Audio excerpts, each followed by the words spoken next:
Let's buy पैसा।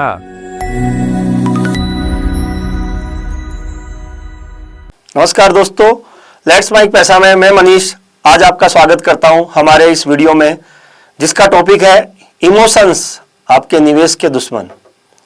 दोस्तों, आज हम बात करने वाले हैं कि अगर हम निवेश में इमोशंस को बीच में ले आएंगे तो हमारे निवेश पे क्या इंपैक्ट पड़ सकता है और हमको किस तरीके से नुकसान मिल सकता है।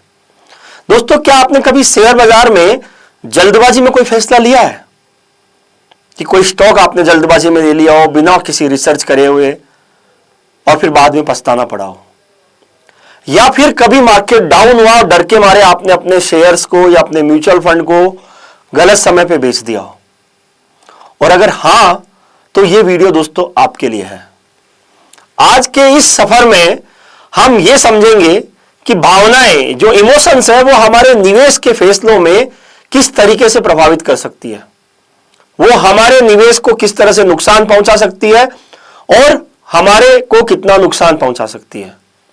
साथ ही साथ हम यह भी समझेंगे कि किस तरह से हम इमोशंस को नियंत्रित करके हम स्मार्ट निवेशक बन सकते हैं।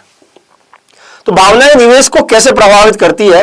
निवेश सिर्फ मैथमेटिक्स और टेक्निक का गेम नहीं है दोस्तों, ये मनोविज्ञान का भी खेल है। हमारे दिमाग में चलने वाली भावनाएं जैसे डर, लालच, ये कहीं ना कहीं हमारे निवेश को प्रभावित करती है। उदाहरण के लिए कि लालच जब आ जाता है, बाजार जब तेजी से बढ़ रहा है तो हम सोचते हैं यार मार्केट तो बहुत ही ऊपर जा रहा है, हम खरीद लेते हैं और बिना सोचे समझे निवेश कर देते हैं। सेम उसी तरह से डर, जब मार्केट गिर रहा होता है तो आपको डर लगने लग जाता है कि मेरा पैसा कहीं घाटे में न चला जाए और आप डर के मारे बेच देते हैं घाटे में ही।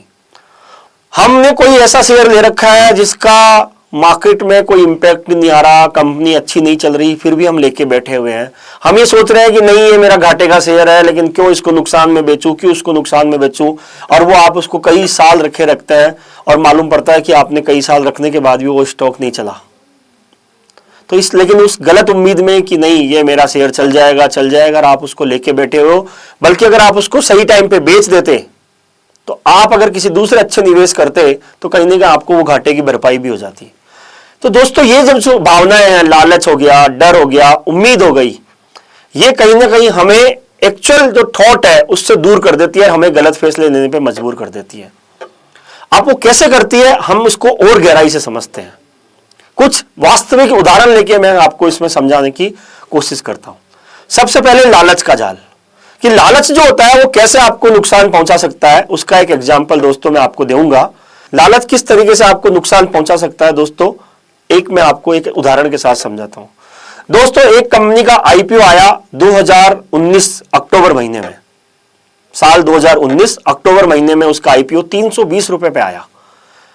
जब भी कोई शेयर कंपनी नया से अपना शेयर लॉन्च करती है तो उसको आईपीओ बोलते हैं। तो 320 रुपए पे उसने शेयर मार्केट में अपनी लिस्टिंग करवाई।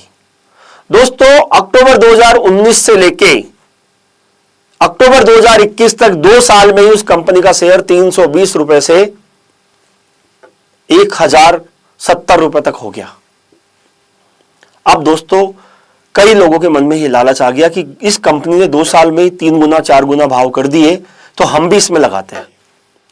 और दोस्तों, फिर होता क्या है कि उन्होंने बिना कोई रिसर्च करे हुए उस कंपनी में, चूंकि सब लोग लगा रहे हैं, लालच आ गया कि मार्केट में ये प्राइस बढ़ रहा है, 320 से 1070 चला गया और मैं इसमें लगा देता हूं। और लालच की में आके उन्होंने उसमें पैसा लगा दिया। उसकी ना कोई रिसर्च करी कि इस कंपनी का शेयर क्यों बढ़ रहा है, आगे क्या संभावना है, क्या उस कंपनी का फंडामेंटल है, क्या उसके टेक्निक्स हैं, बिना जाने समझे उस शेयर में पैसा लगा दिया। दोस्तों, 2021 अक्टूबर महीने से आज की प्राइस जो उस कंपनी के शेयर की है वो 770 रुपए ही है। मतलब जिस भाव में से किसी ने 1070 रुपए में खरीदा था, उसको आज भी 300 रुपए का नुकसान है। यानी कि मोटा मोटा 28 से 30% का नुकसान। ये होता है दोस्तों लालच, जो कहीं ना कहीं हमारे अंदर हमारे को गलत डिसीजन लेने पे मजबूर कर देता है। जो अपने निवेश का दुश्मन है वो है डर। दोस्तों, कई बार आपने किसी अच्छी कंपनी का शेयर ले लिया। मैं एग्जांपल देता हूं आपको कोरोना के समय का, 2020, 2018-19 में आपने पैसा लगाया 10 साल के टारगेट के साथ कि मेरे को 10 साल के बाद पैसा निकालना है, और 2020 में कोरोना की वजह से मार्केट डाउन हो गया और मार्केट लगभग 50% डाउन था। मार्च 2020 के महीने में, और आपके शेयर की वैल्यू या आपके म्यूचुअल फंड की वैल्यू भी आधी रह गई होगी, और आप में जो निवेश आपने 10 साल के लिए किया था वो एक पल में आपके डर में बदल गया, और आपने उस डर में आके वो घाटे में ही अपना शेयर और म्यूचुअल फंड बेच दिया दोस्तों। और आज आप जब पलट के उसको देखते हैं तो आज आप क्या देख रहे हैं कि जो आपने घाटे में बेचा 50% घाटे में, आज वो 200% ऊपर है। लेकिन डर के मारे आप रुके नहीं और आपने वो शेयर बेच दिया या म्यूचुअल फंड बेच दिया। ये होता है डर। और तीसरा है दोस्तों उम्मीद। उम्मीद के अंदर भी आपने एक ऐसी कंपनी का मैं नाम बताऊं दोस्तों, यस बैंक एक कंपनी का शेयर जो 300-350 रुपए तक हाई बना के गया, और यस बैंक के अंदर कुछ ऐसे न्यूज आई जिसकी वजह से यस बैंक का शेयर आज बहुत कम प्राइस पर ट्रेड हो रहा है। लेकिन कई लोग अभी भी उस उम्मीद में उस शेयर के साथ में बैठे हुए हैं कि नहीं ये कंपनी चल जाएगी, ये कंपनी चल जाएगी, और वो शेयर को लेके बैठे हुए हैं।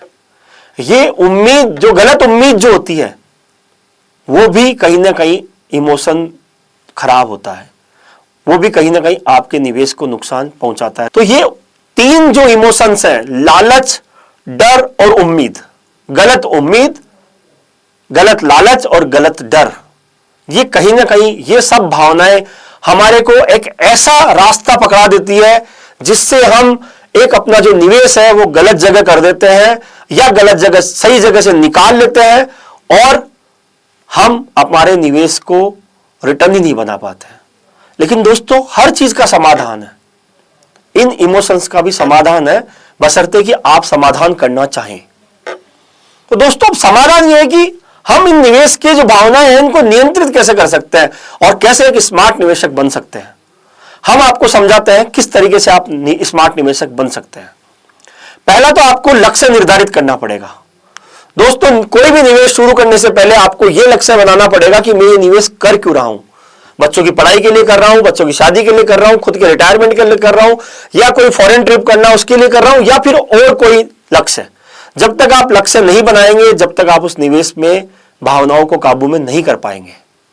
निवेश योजना भी आपको बनानी पड़ेगी, एक ठोस रणनीति बनानी पड़ेगी कि मुझे किस तरीके से निवेश करना है, और फिर स्ट्रिक्टली उसका पालन करना पड़ेगा। म्यूचुअल फंड में पैसा डालना पड़ेगा, शेयर्स भी खरीदने पड़ेंगे, लेकिन स्ट्रिक्टली उसमें रुकना भी पड़ेगा। डाइवर्सिफिकेशन भी आपको कहीं ना कहीं करना पड़ेगा। दोस्तों आपने सारा का सारा पैसा म्यूचुअल फंड में ही लगा दिया, या सारा का सारा पैसा शेयर्स में लगा दिया, सारा का सारा पैसा प्रॉपर्टी में ही लगा दिया, तो दोस्तों कहीं ना कहीं इन इमोशंस की वजह से ही आपने ऐसा किया।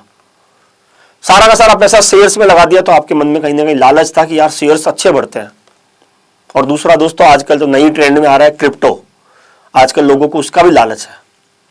लालच के मारे वो सारा का सारा पैसा क्रिप्टो में लगा देते हैं और वो कहीं ना कहीं नुकसान पा जाते हैं।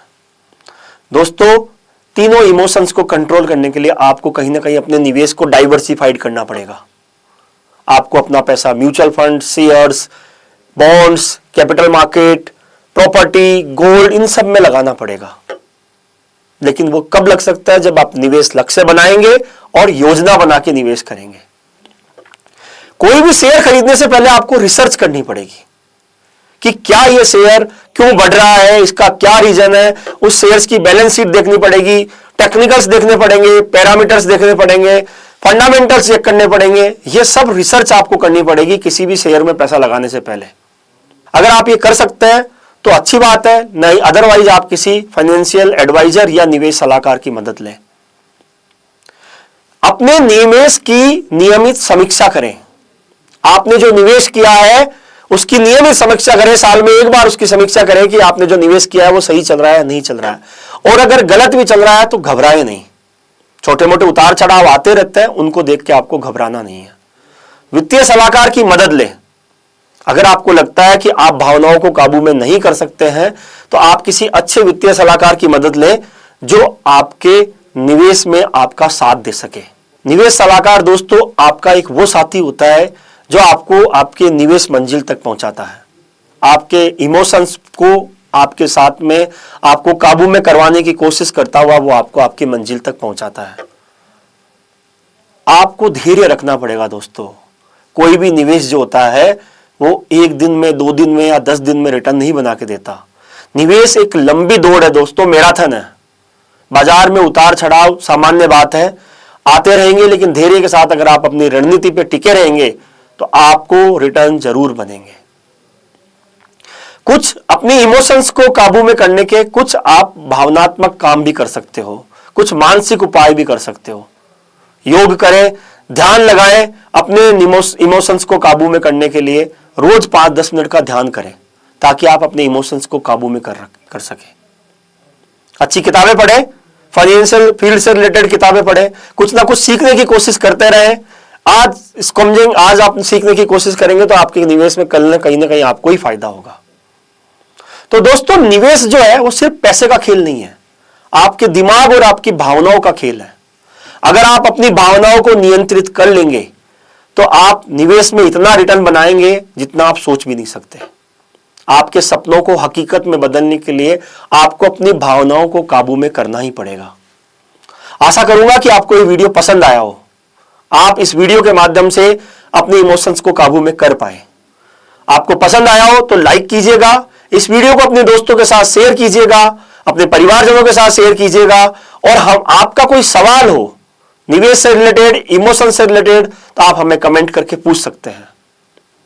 आगे फिर मिलेंगे हम एक नए वीडियो के साथ। धन्यवाद। आप सुन रहे थे let's mic more than radio. Follow कीजिए हमें हमारे सोशल मीडिया प्लेटफॉर्म्स पर। It's time for news. It's time for more than radio. Presenting the first radio news app, Let's Mic. Let's Mic, a news-based app on your phone where you get to watch and listen news, talk shows, interviews, radio show podcasts. On Let's Mic, you get all relevant information of TV, print, radio, podcast, and digital. Let's Mic talks about every segment of life.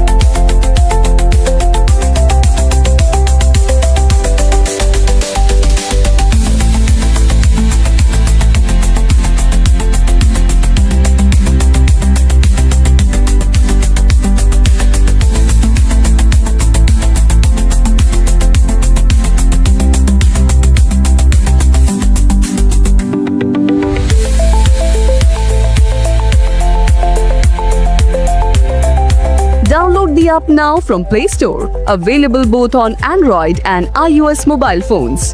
Follow us on YouTube, Instagram, Twitter, LinkedIn, Facebook, Telegram, WhatsApp, Snapchat. Let's talk, let's connect, and let's mic.